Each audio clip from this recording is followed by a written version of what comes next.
Avion yézu mutu. Donc na yebi prix à tarmac. C'est combien? Parce que ceux qui avion et ça lit 50 minutes. C'est-à-dire ça vous montre l'importance de l'artiste.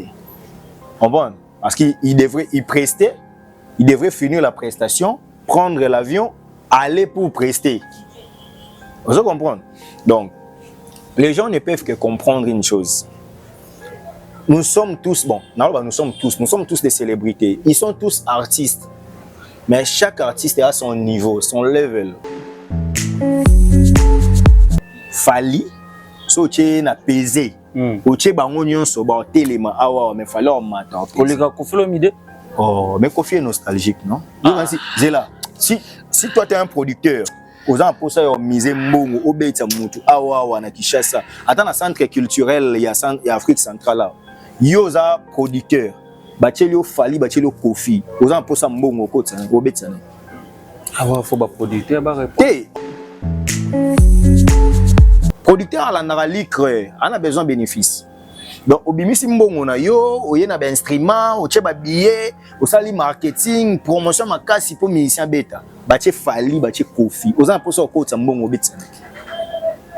C'est compliqué. Donc, na Kofi et Moro. Soit comme producteur, on préféré Fali. Olobi? Oh. Kofi et Moro. Kofi sera za pour ça mbongo, abeta musicien congolais, oh ko tele mbongo, abeta Fali. Donc, ce que je à ferry, soit dans la poche à côté à mbongo, Fali. Donc, Fali, ce n'est pas seulement les talents, mais c'est aussi l'influence. Fali, c'est un influenceur. Au vrai sens du mot.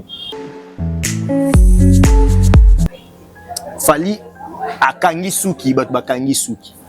Fala tche blo amato, il va bien PD. Mais les lots faire tche blo amato, il fait pas rapide alors. Fala lati, bat dentelle. Il y a rouge, Omoni, biloga communauté, on fait pas la tiakion. C'est-à-dire, Fali c'est l'influenceur, hormis qu'il soit les talents, c'est aussi un influenceur. Il n'est pas seulement talent. Comprends? Quand on parle de talent, Fali est talentier. C'est un talent de la République démocratique du Congo. Mais au-delà de ça, il s'est influencé. Hormis son talent, Fali, sa personnalité influence les gens, pas seulement des Congolais. Ndenge batamuki bamba libanga sena mango eza hôtel. Fali Ipupa aujourd'hui atiki ba devoir oyo erozwa batu misusu ba plus de 3 décennies. Olobi? Moni problème ezanini. Fali a cette chance aussi que azana ba producteur, azana ba bateau ba yaka ozwa koluka ko betisa ye. Alors que ko beta na Dubaï, plus grande salle ya Dubaï, 5000 places. Donc ça Luana eza à peu près na Zénith de Paris. Pour Zénith il y a 6000 places. On parle. Donc eza wa beta na Zénith mais Zénith on eza na Dubaï. Donc ça beta na double Olympia. Vous comprenez? Mais na minute oyo soko ebisi ba golo ke boke ko beta ta Olympia ba mono ndi ozo finga ba. Donc tout le monde non mtea mabe. To fandi penza bo tolobi nous avons la chance d'avoir un Congolais qui s'appelle Fali, qui peut réunir 40 000 personnes en Europe. Et puis, il y a des communautés différentes. C'est ça qui concerne Congolais. Dans le concert, on a autant d'interviews. On a pensé que Bantiez, on a Martinique, on a Guadeloupe, on a Europe, Amérique, Asie, Afrique, tout de même, n'en parlons pas. D'ici et d'ailleurs, pour Nakutala, Fali Ipupa, qui nous a vendu. Paris, la Défense Arena est la deuxième grande salle dans le monde. Première grande salle dans l'Europe. Parce que Congolais, tous la chance de Congolais Moboué, Atika histoire wana. Aujourd'hui, tu vends aucun Congolais arrive au bête dans le Stade de France. Mais Fali a promis à bête dans le Stade de France. Bozo zela fallait échouer. Mais tant qu'il fallait au bêta, botal concert Beyoncé, bon moni ba réel. Ba couloir eza ba polele wana pona nini ba ambulancier ba koki koleka, il faut moi batu ba kota ba obima. Mais au moment un jour fallait au bêta, ba lo ba ke place on eza ba mpiaka. Donc c'est-à-dire et si quand on commence ma partie souka. Très bien. Monica Fali jouer ses arènes ici en Europe en Albanie. Fali a comment sakana na batu. Fallait bêta li sous musique malonga te 2 heures du temps, 3 heures du temps pamba. Je leur avais dit dans ma plateau à l'émission. Boye bindete. format ya industrie musicale lelo ezala lisu ndenge ezala te que concert e bandi 20h 6h ezala lisu te concert comme un spectacle donc ba kateli au chrono salle ba ebi ko beta de 20h à 23h na 23h30 ba misu ba ko occuper salle dans le phrase trop, parce que moi je suis un latiniste et puis bon, je suis un littéraire. Un auteur français, Guy de Maupassant, disait les grands artistes sont ceux qui imposent à l'humanité leur illusion particulière. Donc quand tu es un grand artiste, tu dois imposer ton illusion particulière aux gens. Qu'est-ce que nous pouvons retenir de faire? N'appelle sur exemple. Soko tchera aboui, mouton talo lobani. Soki golo alinga sala signe sans qu'il y a loba, signe na bango dana. Te signe na bi na loba te. Ko moni ba wario mi balé so ba kutani ba cheboué. Ndebi ke ba wario. Mais ce que ba golo ba so ba bi ba loba te. Ba so landé. Ah ouais, c'est difficile. C'est-à-dire l'artiste on peut proposer en dehors de l'art que tu as comme talent, tu peux proposer ce qui accompagne cet art. Bazali ko former bana kitoko oyo bazali ko mona ba jeune fille bazali ko sala mosala awa boye ba mususu bazali ba orpheline ba mususu ba fille mère kombo la ngai Mboli Micheline nazali madame awa na centre awa tozopesa formation na bana nyonso ezala obota tozopesa formation na ba fille mère ezala oza orpheline yaka ezala mama omoni ke naza na ndako eloko osala te nazangi mosala kosala yaka tokopesa formation okolanda formation lokola bato nyonso tozopona te ezala otanga te.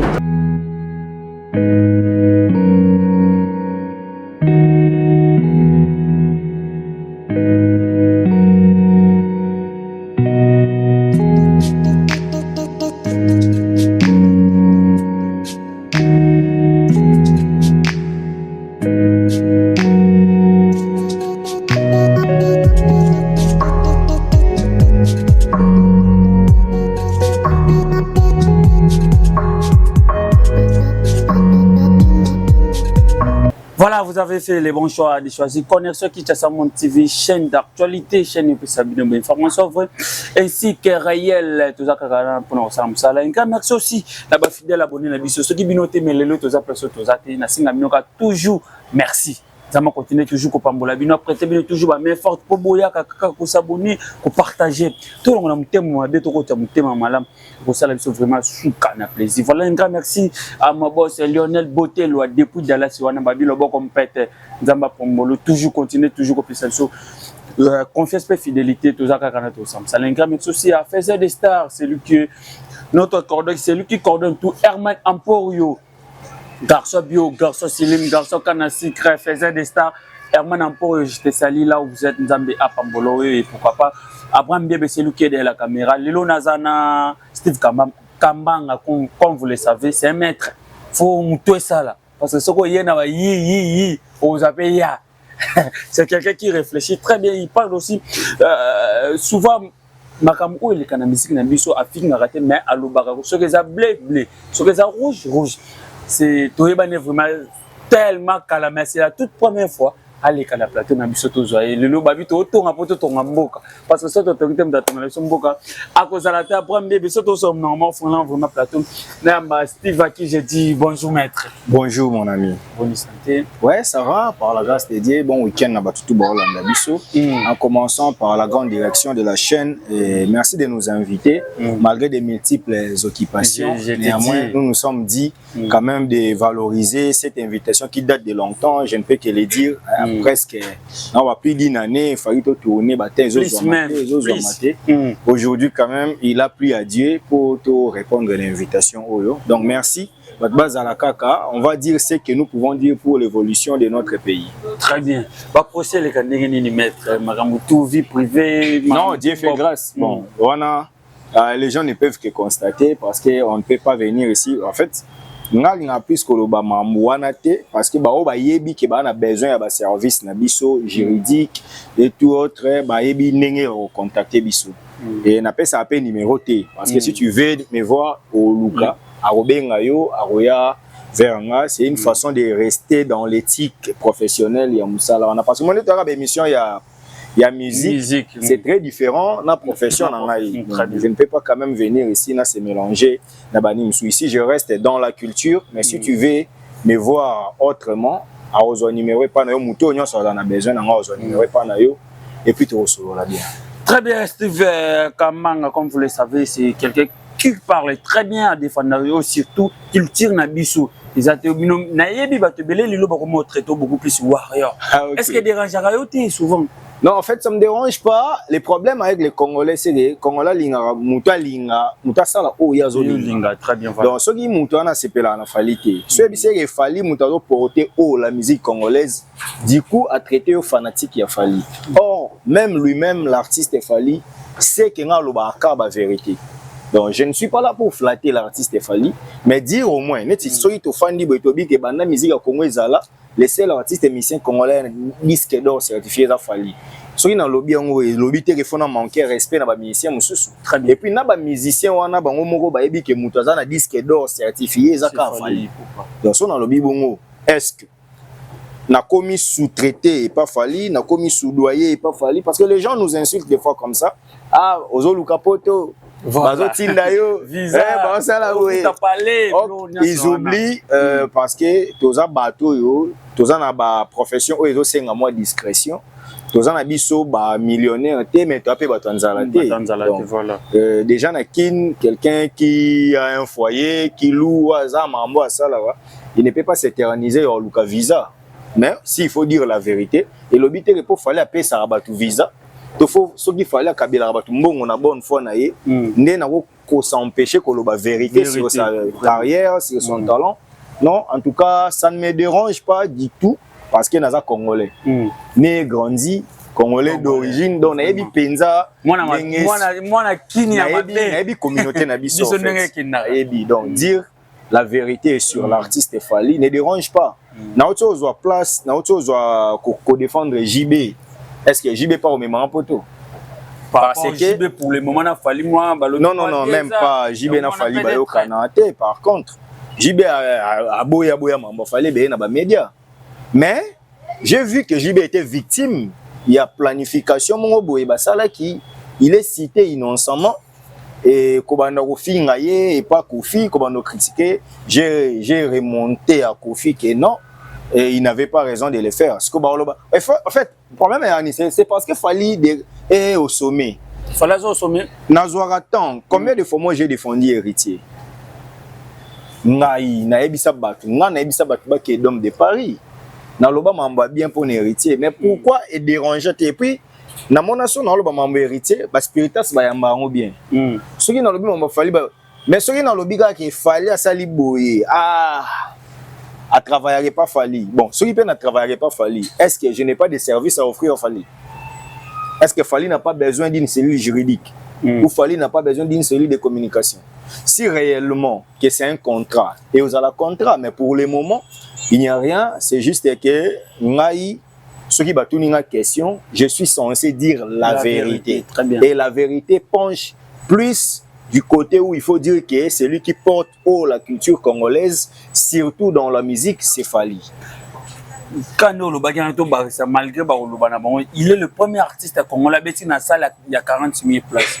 Le seul. Il est le premier artiste. Il est le premier artiste congolais dans 3 pays.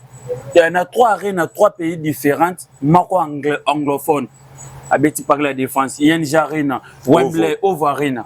C'est Fali pour pas quand même, il faut qu'on se le dise quand même la vérité. Mais pourquoi les artistes congolais a raté le rousseau qui date na poto, c'était préféré bêta a raté tout ça, ça revient toujours à Fali pour parce qu'il fallait pour main noire et comme il fallait pour. Non, les gens doivent savoir une chose. Nous nous sommes battus pour s'imposer. Moi, tant au là, aux gens pour ça aussi sa classe, aux gens pour ça bando sala, aux gens pour ça boy. Parce que tant au co m'appelle au sala wana, so pour comment aux autres bando lu comme moi stabilité mon bon. Au co m'appelle viser na bakebele. Et comme marqué, ceux qui m'attendent et kufi na muta kufi na famille yo bazolo bage yo lié mais pour anité ba ke lo ba mobola wana ya famille pa lié ko ba ta ke mobola olia pa ko mani mais muta za na mbongo ba okwa ke abominde konaye po azo mbongo lisusu alors kaza nango déjà donc ndenge batamuki bamba libanga c'est na mango Fally Ipupa aujourd'hui atiki ba devoir oyo erozwa batu misusu ba plus de 3 décennies olobi eza nango facile eza nango en fait eza nango flatrité eza réel soko ozui Kofi a mibengara les guides en 2000 parce que Kofi a betara Bercy a betara Olympia a beti Zénith tant a beti trilogie wana ezaki na espace au fallait beter la guité mais il a fallu pourtant Kofi a beti après ba JB ba Wera ba Papa Wemba ba eko beta Bercy ba Menea ba beti ba Zénith ba beti ba Olympia ba betara ba nini Kofi bima grand pour nini a betaki trilogie ba tu balandi maintenant et ça là qui que batuna sima wana mutabane suko oser ko beta Bercy quand Fally est venu abi droit chemin et pesinga Olympia Arsenal de belles mélodies pesinga Zénith Power fait pesinga Bercy malheureusement Power est obima période ya ba combattant musique en ajoutant na Arsenal la beta Stade de France na déjà na invitation à nuit africaine fallait betara déjà Stade de France bazaka na Jesse Matador na Weranson azala pe na Kassav ya Kassav pe anniversaire ya Kassav fallait azalaka donc elingo la kisake fallait na ba projet na ye il fallait qu'il beta na Bercy phénomène combattant est s'imposé jusqu'à ce que Bercy, bateki yango et comme accord hôtel arena, poussi salle, grandir salle. Kofi et les autres ba betara na 16 000 places, fallait y beta 20 000 places. Tant fallait y na 20 000 places. Après 20 ans, il y a ba Kofi, fallait y créer nzela sika. Alinga boma, mon ko battre record. Abattre record. Il y a bango parce que les Congolais le plus populaire en Europe, les mission babeta Bercy. Mais Bercy a 16 000 places. Donc Bercy tondaki babeti Bercy devant 16 000 places. Mais ce qu'il fallait que beta accord hôtel arena il y a 20 000 places. Donc déjà parti à accord hôtel arena à battre record et à imposer record. Et c'était aussi le concert le plus combatif de la RDC. Babotela ba maman ba Péri. Concert wana. Ba maman. Natilo kola kotate. Frank Stemai ba kotate. Voilà. Fally a fait preuve. Il y a démystifier le phénomène combattant. Parce que nous tous, tu vas voir que les combattants, tu vas voir ministre, tu vas voir président, sénat, donc tu vas tellement d'autorité politique, pasteur, tout ça. Et il a fallu un Fally. Oyo aoya koluka démystifier le Congo américain ko sona bango ba oyo kate ba botoke na bras de fer fallait réussir ces concerts et comme a dit déjà record ta la sur place mabe commune abi ko zo batu sous 30 ans après Fally a ko beta Paris la Défense Arena une salle où ils ont la capacité d'accueil à 40 000 places donc dès lors que Congolais moroté a déjà na place il y a 25 000 places c'est que bango nyonso ba na si et Menea paix à son âme à beta Stade des Martyrs mutaliboso tant à beta Stade des Martyrs qui pouvait croire que Stade des Martyrs peut ça débordement parce que ba mona ga eno liboma tant il y a ozaki ko beta Stade des Martyrs 80 000 places mais tant à beta Stade des Martyrs et tondi non les autres ba mo lo ba ke tondaki te tondaki parce que tant il y a beta ko mambu yo cha batuna pelouse ezaki ye mutaliboso tango yaka asala oyo ya moni osala ce que bato bayaka na sima d'ailleurs ceux qui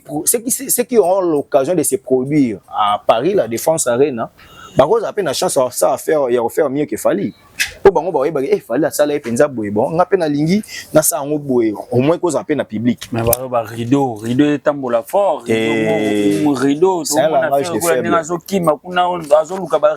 un langage de faible omoni muto yo azwa mbongo te amono ndire so bimisi $50 au che carburant ra po tambolo ndiro za muta dépense mais tant on koma na mbongo on comprend que ba mamsu so esenga bongo donc bato ana baloba ba rido bato baloba nini bazaka na posa basa mambo ana Fally asala mais occasion des akati donc jour ba ozwa occasion ba sepela nango makasi la preuve notre artiste fait rigola auto beta ING Arena yo mona Fally basala makelele après ko beta ING Arena babeti you Arena lelo semaine prochaine baké ovo après baye Belgique babeti ING d'ailleurs tant ba si you Arena cap sur ovo basala makelele ya you Arena tin tant que ovo basilisi basala makelele te baye ING basilisi ba kiti Côte d'Ivoire. Donc moni ce qu'on fallait tellement na activité belé donc soit si awa azo projeter lobby maman na beta awa. Mais ce qu'on fait est-ce qu'on a ba date té ah tika positif quand même obimisa ma émission plein émission est-ce que na lobby mabe na bibo banda azana ba date après ING arena faire obimisa ma émission abeti wa Steve to za bande l'émission. Non, ma question est celle de savoir bagolois c'est rigolo à grand artiste azo senga bango bien baluka place na robati ya obet est-ce qu'on fallait senga ba warrior baluka oui bo senga Stade de France et bo senga Stade de Martyrs bo senga parler du Stade de Martyrs c'est un projet batumisu ba yebate Stade de Martyrs devrait se produire en 2020 les amambou ya confinement de sala que Stade de Martyrs obeta en 2022 très bien c'était un projet à Kala tant confinement sili ne ba warrior ba bité faut zonga il faut beta projet wana ya Martyrs c'était normal. Mon problème est anine. Fallait avoir cette chance aussi que azana ba producteur, azana ba bateau ba ya ka ozwa ko luka ko betisa yi. Alors que ko beta na Dubaï, plus grande salle ya Dubaï, 5000 places. Donc salle wana eza à peu près na Zénith de Paris, pour Zénith ya 6000 places. On comprend. Donc eza wa beta na Zénith, mais Zénith yango eza na Dubaï. Donc zo beta wana double Olympia.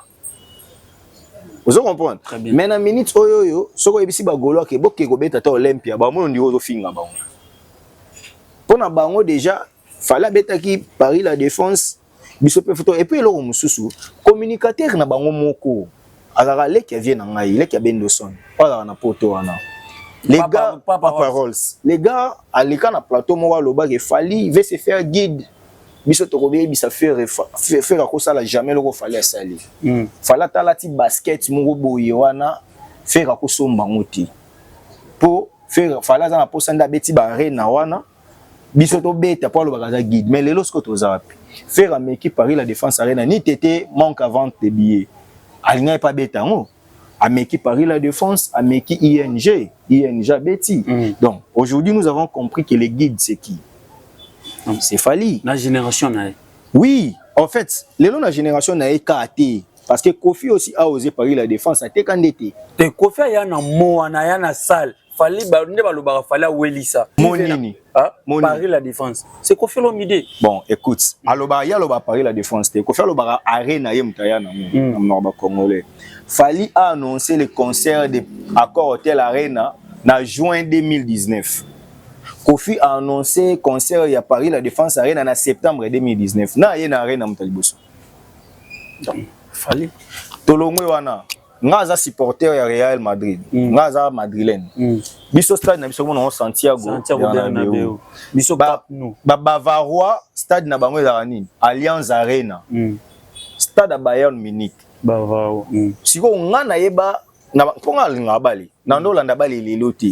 Na kekuke belete na kekaka na keka Barça na Bayern en 2008 match à 4-0 4-0 biso to yeba déjà que stade ya Bayern comme on Allianz Arena parce que arena o wana biso to yeba rezaka arena kombo mususu to arena ngezaka o Kofi agina donc il avait tort de le dire parce que biso to yebi arena pona yete et ce que qui na concept congolais mutabeta lisolo Accor Hotel Arena mutaliboso c'est Fali Kofi beta Bercy Kofi beta Accor Hotel Arena ti mutabeta Accor Hotel Arena s'appelle Fali et puis le premier artiste congolais beta oui très bien tant a beta ki yango a annoncé ki yango 3 mois avant que Kofi ait annoncé You Arena oui Kofi est allé solliciter You Arena et Simbarati Izarani est-ce que le quoi yo concert on est simité le qu'il fallait que ko beta kuna te ce qu'on fallait beti ce qu'on neza boye na muto yo alaki yo mbongo na muto apesi yo mbongo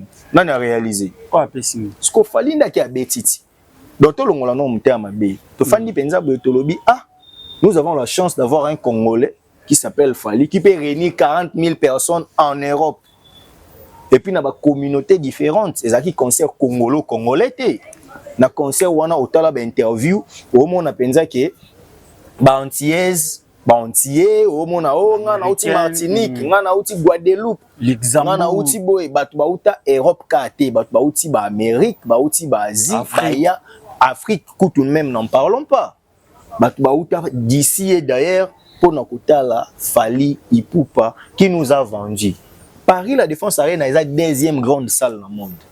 Première grande salle en Europe. Parce que Congolais, tous la chance yozana Congolais moboué atika histoire wana. Une année dans autant que page ya salle publiée. Que ça fait une année depuis que l'artiste et musicien Fally Ipupa s'était produit ici. Donc on dit que pour Nabango, c'était un concert réussi. Aujourd'hui, tu vends aucun Congolais arrive au Béta dans le Stade de France. Mais Fally a promis à Béta dans le Stade de France. Bango nyonso batali concert à Beyoncé, ba banga. Namoni na ba page ba polémique, ba page ba goulois ba lobani. Beyoncé penza en tout cas, to soutenir comme mon amoka, to tchana polémique musika. Oui, vous avez raison. Bozo zela fallait échouer. Mais tant on fallait au Béta, botali concert Beyoncé, bo moni ba réel. Ba couloir eza ba polele wana pona nini ba ambulancier ba koki koleka, il faut moi ba tu ba kota ba obima. Mais au moment un jour fallait au Béta, ba loba ke place on eza ba mpiaka. Donc c'est-à-dire et si quand on commenté ma pâté souka, très bien. Monica Fally jouer ses arènes ici en Europe, en Albanie. Fally, à comment sakana na batu, Fally beta li sou musique malonga te 2 heures du temps, 3 heures du temps pamba. Je leur avais dit dans ma plateau ya ba émission, boye bindete. Format ya industrie musicale lelo, ezala li sou ndenge ezala raté que concert e bandi 20 heures 6 heures, ezala li sou te. Concert comme un spectacle. Donc, bah, Katelio chrono, salle, bah, ebi ko beta de 20h à 23h, na 23h30, bah, tout bah, ko occuper salle. À part la défense, fallait ça na poste tant comme il m'a libre parcours bah signaler je crois bah image ça bah signaler comme ko ma ya tsenga fwenge atal bah signaler R coquille. Donc bato banda ko lo ba fallait au moins beta ba concert mi pousser, à moment sakana na bato bo futi ba billet, tant bango ba komo ke beta na poto, ba comprendre. Casque de retour fallait la taba benga ngototine. Mais so bango balati yango bolobi o mebino bobo yaki yango ote o eza casque retour mais tant muninga la tagi bino benga ngototine. Tant mutache bafle nini émetteur bino bolobi eza ototine. O bobo sani que casque de retour on est rané émetteur. Donc c'est-à-dire moni vie on a no menete aux à la presser ou critiquer mutu. So ina no somba carte au sala accidenté so muta sala accident au moni liboma.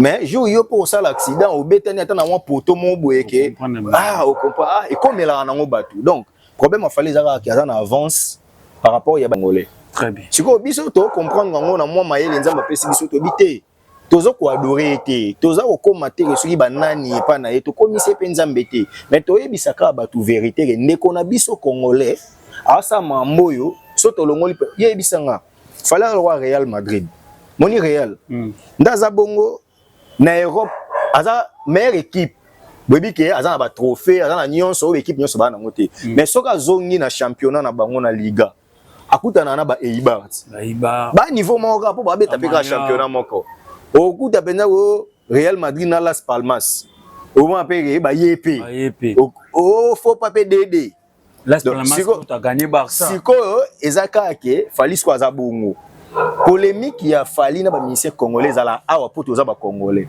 mais tant to bimara libandaka ya ba frontière awo mi Real likambo batu miso ba boya yewana bazana bango ba Celta Vigo ozo comprendre au sentier benga ke lokwa to kokuta na aller retour ya championnat donc va ndenge moko bunda kaka.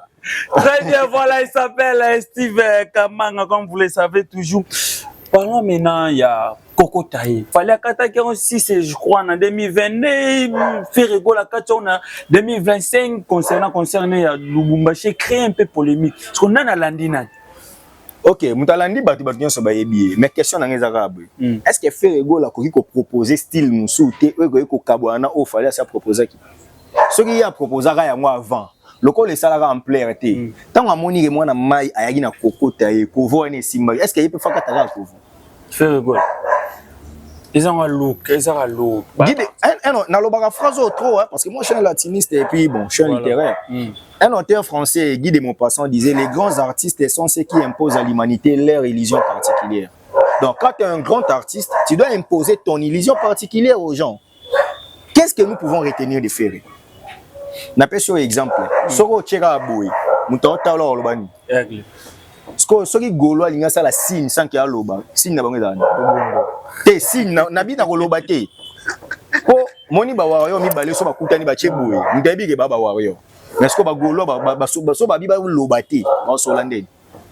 C'est difficile. C'est-à-dire l'artiste on peut proposer en dehors de l'art. que tu as comme talent, tu peux proposer ce qui accompagne cet art. Ce que Ferrego là n'a pas malheureusement. Vous comprenez? Ferrego là c'est un bon chanteur. Natikala Rolobater il est mauvais chanteur. Par contre, Batunene Bafinga Fali qui a faux chanteur. Alors que Bayebi qui na performance live. Combien de trophées fallait à performance live? Trophée Basomba répété. Et yo ce qu'on a tuni boy ko somba wana. Wenzana boy bata faire baye bate. Ana ba partenaire. So qui est aligné au monde batana ba ko somba ba trophée. So qui ba trophée d'ailleurs somba pour ni tant azora trophée mon na Cameroun ba célébrer. Azora trophée mon sur canal d'or quelque chose ba 2022 23 bon. Azora trophée mon ba célébrer en honte. Papa chéri bana ko ba non influence aux médias. Musique ezayemba tant azui nini ya AMC wana ACP ça c'est périté. Ya émission we balinga ngo barane occasion de ya ça ngote. Siko par manque d'occasion okomi siko ko bima loko linga ngote.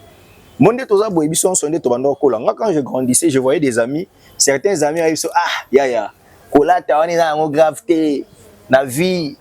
Maintenant comme aux mbongo akomi pe kokota magasin asombi pe costume à $300. Donc ezaki kozanga mbongo alors quand ça loko so sombi costume à $300 ozana esprit à gaspillage. Maintenant comme aux mon salaire ya 1000 ayebi ki nako futa monda kwa 400 nako chama provision na tika na moi 200 300 nako somba pe chaussure accompagner que ezaki nango bobola te azaki nde nango te. Donc bande ko ebele o baloba ke fala somba ba trophée bazaka pe na ba mbongo toyo kaka. C'est-à-dire, on peut faire des trophées comme ça, des trophées comme on peut belé dans le Congo. Très bien, maintenant parlons Air France. Fallait c'était prévu à défiler dans une émission à 100% fallait. Mademoiselle Bella, émission c'est lenga point bien. Il fallait pas. Air France il fallait pas pendant 50 minutes. N'habité sauf chef de l'État. Tout na bateau ba yebi mambo avion. Na tarmac. Na tarmac. Avion zéro pendant 50 minutes. Et ça là combien? Fouta à combien? Parce que nga ça la cop à leasing en fait. Na pesi mbote na le roi d'Angleterre Gauthier Bele. Nga ça là ba cop wana awa na campagne électorale. Ba politicien pe na ba candidat. Pas location na ke na bengi, pas ba contact na nga na bengi Gauthier Bele, pas avion yezui mutu. Donc na yebi prix à tarmac. C'est combien? Parce que ceux qui avion et ça lit 50 minutes. C'est-à-dire ça vous montre l'importance de l'artiste. Bon, parce qu'il devrait y prester, il devrait finir la prestation, prendre l'avion, aller pour prester. Vous comprenez? Donc, les gens ne peuvent que comprendre une chose. Nous sommes tous, nous sommes tous des célébrités. Ils sont tous artistes. Mais chaque artiste a son niveau, son level. Et ça, même dans la classe, beaucoup de mayele, mais premiers aux accords. Très bien. Comment? Nga sala ba compétition dans la classe, bo ça penda ba compétition ba master nga na pesi Amina Amo Lionel Jema aux États-Unis, tout en année na humanité, mes sincères condoléances Lionel Jema et je te salue. Ba camarade na ba yebi, je to ndo ça ba concours. Moni bo ta nga tanga na collège, même so ba école catholique mo ba rigueur wana la. Donc il faut bien ma premier. Ce qu'on a premier on a beaucoup à 12. Maintenant, qui premier, il faut qu'à mon cause à premier, deuxième, troisième, quatrième, ainsi de suite. Donc, vous pouvez être meilleur, mais premier, on appelle ça l'exemple. Vous pouvez avoir les talents. Les talents seuls ne suffisent pas, mais aussi votre image. Il faut travailler votre image. Il faut qu'il y ait un management positif. Moni fali ne peut pas congolais akola pe na bandal abeta pe makolo ayebi mon coup abeta ngwa yo kasoni te abina na batammo so mutape so $20 do apesi vrai là ye pas outi na million wana ya mpiaka ayebi yango azapeka na talent de mona bande musu pe bana ba talent mais sikoyo fali là c'est fait une image dorée où le monde respecte. Moni vient na biso ya yolo ya evoloko viorana en terme ya voix nga selon nga na mona on est congolais les cahiers na terme ya voix zati mais so telemisi carrière ya vielai ou telemisi viebozi ça la carrière ko le evoloko batabulay so telemisi ba musicien belé ba master na eka te na ke ko batabulay te na ke ba master na ba papa wemba so che papa wemba che evoloko na ça la carrière malonga papa wemba mais evoloko azaki na talent c'est-à-dire eza ma mususu yaka on a déjà fait non fali te fali ah nga poni to na mama na lobi pour la voix on lobi voix na ba congolais c'est-à-dire fali aza le seul talenté à Congo ba talent eza belé tokozwa pe ba musicien nyonso baza wana est-ce que musicien wana ko rêver pe Air France ezela pendant 2 minutes Kofelo Midara ta vol pour na retard to ebi Jordan Poussa ndenga loba elingi bolakisage fali so tche na pesé oche bango nyonso ba telema awa mais fallait on mata koleka Kofelo Mide oh mais Kofi est nostalgique non Zela si toi tu es un producteur aux gens pour ça yo miser mbongo obeta mutu awa na Kinshasa ata na centre culturel ya Afrique centrale là yo za producteur bachelio fali bachelio Kofi aux gens pour ça mbongo kota obeta awa faut ba producteur ba répondre émission dans un échange net au la boule aux gens obligé de répondre au répondre na émission si tu es un producteur à la liqueur on a besoin de bénéfices donc obimisi mbongo na yo oye na ba instrument o tche ba billet o sali marketing promotion makasi pour musicien beta ba tche fali ba tche Kofi aux gens pour ça ko tsa mbongo beta c'est compliqué donc na Kofi emoko so ko ni producteur on préféré fali olobi oh Kofi Emoko Kofi soka za pour ça mbongo abeta musicien congolais oh ko tele mbongo abeta fali donc ce que je à ta ferry soit dans pour ça ko tsa mbongo abeta fali donc fali ce n'est pas seulement les talents mais c'est aussi l'influence fali c'est un influenceur au vrai sens du mot très bien la preuve est que tout ce que fali touche devient doré to vanda wa to mona fali akangi suki bat bakangi suki fala tche blo amatoyi ba bengi PD mais lelo faire tche blo amatoyi faire pas rapide alors fala lati ba dentelle ya rouge ah omoni o biloko communauté on faire pas lati c'est-à-dire fali c'est l'influenceur hormis qu'il soit le talent c'est aussi un influenceur il n'est pas seulement talent comprendre quand on parle de talent fali est talentueux c'est un talent de la République démocratique du Congo mais au-delà de ça il s'est influencé. Hormis son talent, Fali, sa personnalité influence les gens, pas seulement des Congolais. Soko tali lelo, oluka basozi a faire en dehors ya RDC. Soki ba ozala ba koma 5 mais soko be oluka ba Fali na chaque pays ba na ba Fali, surtout na ba Afrique. Très bien. Na Burundi Fali azali. Na Uganda Fali na bango azali. Na Congo donc tu vois, c'est-à-dire c'est quelqu'un qui, non seulement c'est un talent, mais aussi il s'est influencé et puis il s'est ramené la fortune. Très bien, Abraham Biebe, géré vraiment bien moi, Makele, les côtés un peu. Robino Mundibou à lobby. La plupart, après ce qui concerne Anderonae, Ibrator, Naminio Abraham, qui est ici à Baza na Moulili, il faut pas prier ma case. Héritier Watanabe déjà, mon accord bien avant. Il y a un peu de temps, il y a proche, il fallait pour pas y boire, comme proche, il fallait pour pas. Robino Mundi, il fallait pour pas lobby héritier, il y a un peu dans le monde, il faut pas prier ma case. Ah, il y a des recommandations. Bon, il y a le lobby prier, c'est-à-dire qu'il y a une prière alors. Donc, la prière, c'est qu'il faut parce que moi, je conseillerais aux gens, dans tout ce que vous ferez, n'oubliez pas la vie de prière. Celui qui est capable de prier est capable de tout. Partout où Mtarozala, soko yebi ko prier au Sambelaka, il y a solo le Seigneur Jésus-Christ que moi je prêche. Naïf Sabino en tout cas aux adécités. Peut-être on a bat babia zo takine fallait na nègre spiritualité bat ne bat traiter que bat qui si ba musicien ba kiss que peut-être c'est-à-dire lui il a échoué alors. C'est un faible. Robino. Si Robino l'a dit parce qu'il a la honte, si Robino l'a dit c'est qu'il se considère comme faible. Mais qui lui a dit que Librator fera comme lui? Comprendre? Parce que Ndeza Boye, so ba ebiso yemba 4 nzembo ya Robino ya Rumba, wana ngote. Mais so te ebiso yemba 5 nzembo ya Librator ya Rumba wana ngo. FMI ça maramuti. Comprendre? Librator azana na talent, awabanga mulili wana te oya zobanga.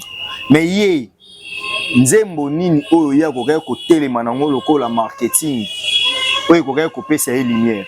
Pour mourir au yolo, t'es mis sur un générique. Pour le barumba. Ouais. Identité, il y a Robino. Robino, c'est mon ami en fait. Mais par respect na ye Ibrator qui est un ami parce que na bango penza misatu Mignon aza master nanga Ibrator a master nanga Robino a master nanga ba yebi mamna loba moni Robino soko tuni carrière Robino à part ba générique ba betelo kaka vocal na ye pa wera mais soko tuni mutu Ibrator ba yembelo cercueil ba yembelo FMI ba yembelo buzz ba yembelo don dédié ba yembelo avis de recherche ba yembelo rumba gospel soko tuni batu Mignon Abraham ba yembelo code moral maman na nzembo a conscientiser batu au monde donc Robino a raison selon lui mais peut-être qu'il n'a pas su proposer quelque chose au Corée ça la lumière donc il est différent de Ibrator parce que Ibra sera télémiwana ce qu'il fallait c'est ah Ibra ya on a projet montoyemba Gez Mawete ayemba na fali c'est raté pourquoi ba pesa ka Gez featuring mais ça qui rumba té mais bon Gez ça la rumba té Robino peut rumba té ça la bilona ba générique nana bozo ko featuring boko fra bokangango té biso banani bah ouais en fait c'est fallait pour pas quand même bien aller la featuring le petit fallait mais fallait imposer voix quand on dit mbapamba au comprendre que petit fallait une lumière alors ça Robino lumière mais yemo ka lobi ezali muliliti oh biso to yebi place mulili ezala mulili kana Adidas arena au lobby au mulili kana Adidas ndeni ko faire ganga muliliti amona mulili est pas ferré mais tout le monde en concert a fallu mille les arawana non tu comme ça ni Robino amoni mulili c'est la spiritualité et bien on a juriste non très bien OK en droit on ne juge pas ce qui est spirituel les droits écrits jugent les réels en fait donc comme c'est spirituel allez Luka ba prophète na ba magicien ba ni na betela ba masola parce que biso ba ta réel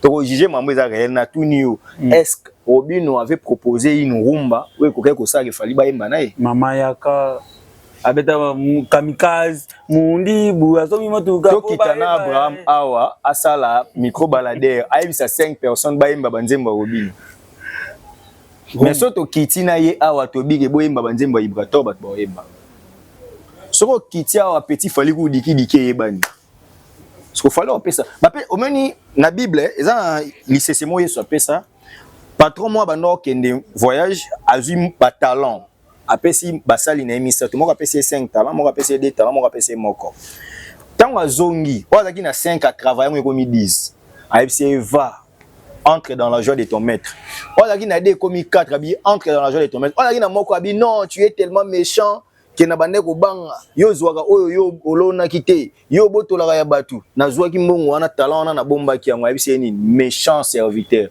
aboto abi on notera même aux aki nango monika ndoza kana eloko te wana bakobotolo pe eloko te wana vous comprenez na Robino pe bakobotolo non c'est-à-dire est-ce qu'il avait les talents parce que na ebisi oboye petit fali azaki na eloko ko proposer ba utiliser kaka oyo azaki nango fallait checker à voir lelo petit fali so télémisie boye mutu nyonso yemba diki soko télémisie Mignon Abraham peut t'amener une rumba peut t'amener une chanson au fallait opposer presque si Robino n'a pas proposé parce que n'a pas sur exemple la Bible ba pesi bino ba talent yo talent o multiplier ngote mettre au peso secondaire bon héritier bimsenden pour bien héritier m'ta comprendre na bon voilà banda bazana héritier c'est mon frère hein?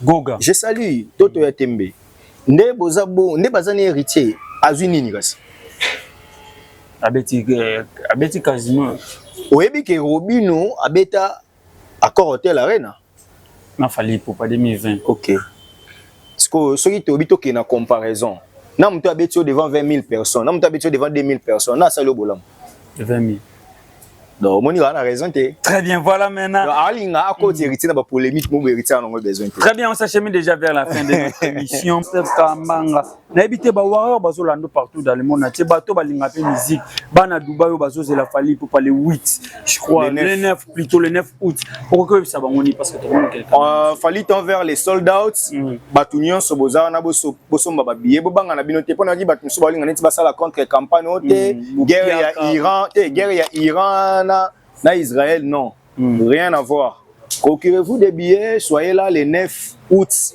na Dubaï bozala wana na salle Bosomba ba billet en tout cas, je veux que sold out tourner ça là avant. Les appels guichet fermé jour en haut. En entendant peu bato Angola déjà, na début août ça va l'aider.